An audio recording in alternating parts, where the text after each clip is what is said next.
In the last year and a half, there's been a lot of talk between big outlets and small outlets running stories that Sony was going to go up for sale. Now, the latest confirmation by Sony Pictures chairman is that they're not up for sale and they're not talking about it. Now, you have to look at this from a PR perspective and why he said this and why there's a lot of misdirection on this, which we're going to talk about, and the impact of the franchises we love in the future if it was to happen. So right before we get into this, as always, thank you for watching, and if you guys like the content, like, subscribe, and hit the notification bell.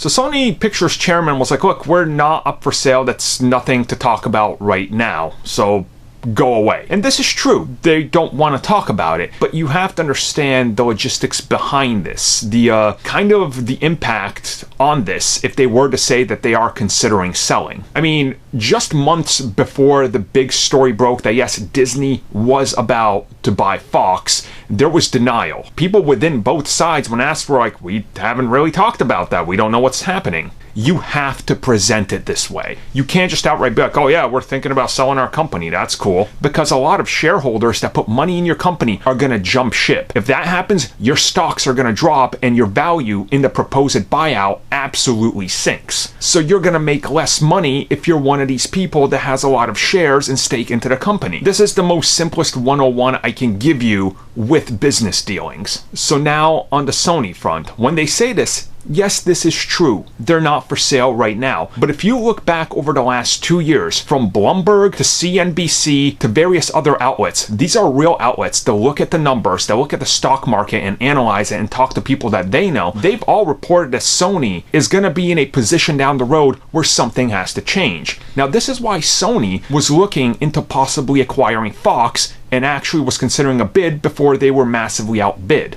Sony is not worth as much as many people think, specifically the Sony Pictures division. And going down the road into the future, their outlet and competition compared to somebody like Warner Brothers, for example, that has HBO Max coming out, and Disney with Disney Plus and even Netflix, is nowhere near comparable. They literally cannot sustain the market going forward. That's why they're striking some of these deals that are paying them high amounts of money to put their shows and their movies on their service providers because that's how they're making money. But at some point, that's going to dry up considering they're all going down to more 3 or 4 services. So Sony's going to find themselves in the same position that Fox found themselves in a couple of years ago, where all of their franchises are starting to stagnate and people are showing less and less interest. And yes, you can have 1 or 2 franchises that are successes, but the overall picture is looking pretty bleak for them. So they can't confirm anything right now. But don't be surprised if within the next 4 to 5 years, you do hear that they are being sold off, because that proposition is out there. All you have to look and you're going to see the massive write-ups and people within Sony Pictures that want to sell it off and focus on only keeping the video game division, considering that's a huge profit margin for them. And the two companies are almost separate from one another, so it wouldn't really impact one or the other if this was to happen. And that's where we're at right now.